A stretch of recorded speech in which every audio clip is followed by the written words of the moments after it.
Hello, तो कैसे हो तुम लोग। उम्मीद है बढ़िया होगे। देखो भाई साहब, आज हम 5 ऐसे एनिमे देखने वाले हैं जहां पर अपने मेन कैरेक्टर को हर कोई हेट करता है। उस आदमी ने उनका कुछ बिगाड़ा नहीं है, पर कुछ गलतफहमियां हो जाती हैं या फिर उसके साथ सिचुएशंस ही ऐसी हो गई हैं कि हर कोई उसे हेट कर रहा है। लेकिन फिर आगे जाकर ये चीज बदलेगी और वो लोग पछतावा करेंगे। किस बात का पछतावा? कि उन्होंने एक अच्छे आदमी को ऐसे इस नजरिए से देखा और इस तरीके से उसके साथ किया। तो अगर वीडियो अच्छा लगे, तुम्हें तुम्हारे मतलब का एनिमे मिल जाए, तो फिर वीडियो को लाइक कर देना, चैनल को सब्सक्राइब कर लेना, ज्यादा बढ़िया लगे तो शेयर भी कर देना। अब ही स्टार्ट करते हैं।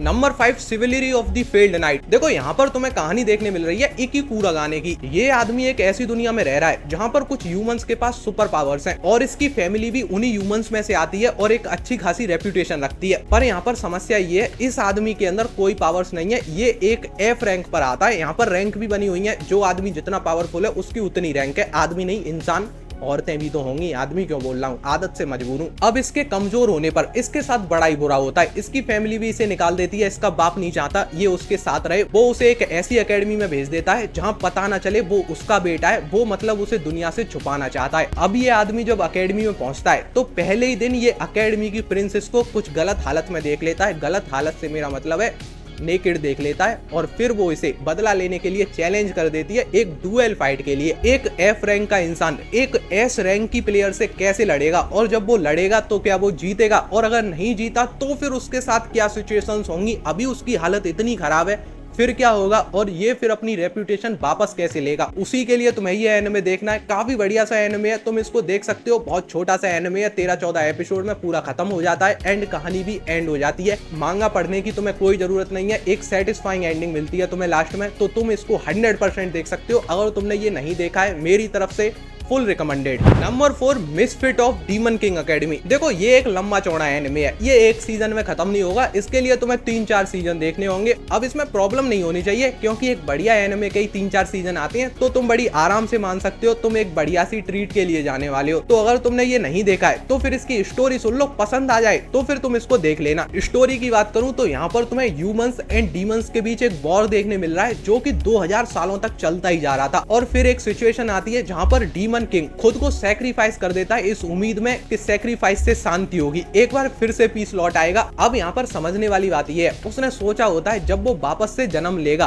तब एकदम शांति हो चुकी होगी, और वो अभी कभी जन्म ले लेगा थोड़े दिनों बाद। पर होता कुछ अलग ही है। वो जब जन्म लेता है तब तक मिलियंस ईयर निकल चुके होते हैं और दुनिया का स्तर, मैजिक लेवल का स्तर बहुत ज्यादा नीचे गिर चुका होता है। उसके टाइम पर लोग जितना मैजिक जानते थे, अब वो उससे बहुत कम जानते हैं। मान लो तब यहाँ पर था तो अब वो यहाँ पर आ चुका है। तो अब इस दुनिया में जब वो वापस लौटेगा तो उसकी क्या पावर्स होंगी, क्या मैजिक होगा, वो सब तुम्हें देखने मिलेगा। और एक और चीज यहाँ पर देखने मिलती है, तुम सोचो मिलियन ईयर पहले एक राजा मरा था तो उसकी रेप्यूटेशन या उसकी पहचान कह सकते हो, या फिर उसने क्या किया होगा, वो कितना चेंज होता हुआ आया होगा। लोगों ने अलग अलग बातें बनाई होंगी और जब बात ट्रांसफर होती जाती है तो वो कुछ और ही बन जाती है। तो अभी वो राजा जिसने सेक्रीफाइस किया था वो लोगों की नजरों में बुरा बन चुका है। उनकी नजर में वो बुरा है और अब वो लोग उसको हेट करते हैं, क्योंकि उन्हें नहीं पता वो असली में क्या है, बट वो उसको हेट करते हैं। अब आगे क्या होता है उसके लिए ही तुम्हें ये एनिमे देखना है। नंबर 3, कोनो ओटोटोमारी। देखो अभी मैं तुम्हें 5 एनिमे बता रहा हूँ, लेकिन इन 5 में से जो सबसे अलग है वो यही है, क्योंकि एक हाई स्कूल में सेट है और यहाँ पर सब कुछ नॉर्मल है। मतलब ये स्लाइस ऑफ लाइफ एनिमे है। यहाँ पर ना तुम्हें मैजिक देखने मिलेगा, ना फैंटेसी वर्ल्ड, जादू मंत्र, ऐसा कुछ नहीं है, नॉर्मल सा एनिमे है। अब यहाँ पर तुम्हें कहानी देखने मिल रही है चीका की। चीका की बात करें तो इसको जितने लोग जानते हैं वो सब इसको नापसंद ही करते हैं। कोई नहीं चाहता वो इससे टकराएं या फिर उन्हें इससे बात करने की जरूरत पड़े। सब लोगों की नजरों में इसकी गलत ही रेप्यूटेशन बनी हुई है। अब यहाँ पर होता क्या है, चीका के ग्रैंडफादर की डेथ हो जाती है और उसके ग्रैंडफादर कोटो प्लेयर थे और कहीं ना कहीं वो चाहते थे कि उनका ग्रैंडसन भी कोटो बजाए, एक अच्छा कोटो प्लेयर बने। पर चीका को ये बात कभी समझ नहीं आई और अब जब समझ आई है तो बहुत लेट हो चुका है। कोई नहीं चाहता वो उसके साथ टीम अप करें या फिर उसके साथ कोटो बजाएं। वो जब स्कूल का भी कोटो क्लब ज्वाइन करना चाहता है तो उसे ज्वाइन करने नहीं देते। क्लब का प्रेसिडेंट उसे मना कर देता है, जबकि क्लब में उसके अलावा कोई दूसरा मेंबर नहीं था। मतलब इस तरीके से ये हेटेड है। तो अब आगे क्या होगा उसके लिए तुम ये एनिमे देखो। Number 2, rising of the shield hero. ये इसेकाई एनिमे है और एक इसेकाई एनिमे के अंदर जब ये वाला कॉन्सेप्ट आता है जहाँ पर एमसी को लोग हेट कर रहे हैं, तो यहाँ पर ये बड़ा ही नॉर्मल चीज हो जाती है और सेम स्टोरी को ये फॉलो करते हुए जाते हैं। अब इनमें वो स्टोरी क्या होती है, मतलब जो इसकी भी स्टोरी है, तो देखो एक दुनिया खतरे में है और उस दुनिया को बचाने के लिए कुछ लोग उस दुनिया में ले जाए जाते हैं अर्थ से, मतलब धरती से। यहाँ से जब उन लोगों को ले जाया जाता है तो अपना जो MC है वो वहां जाकर कुछ ज्यादा ही वीक बन जाता है, मतलब उसके पास उतनी पावर्स नहीं है, तो वो लोग उसे निकाल देते हैं अपनी टीम से, कह देते हैं तू जा, किसी काम का नहीं है। इसके बाद अपना MC भटकता हुआ दुनिया में जाता है एक थॉट लेके कि वो बदला लेगा। अब वो यहाँ पर वापस कब आएगा, कितना पावरफुल होके आएगा और उसे रास्ते में कौन कौन मिलेगा,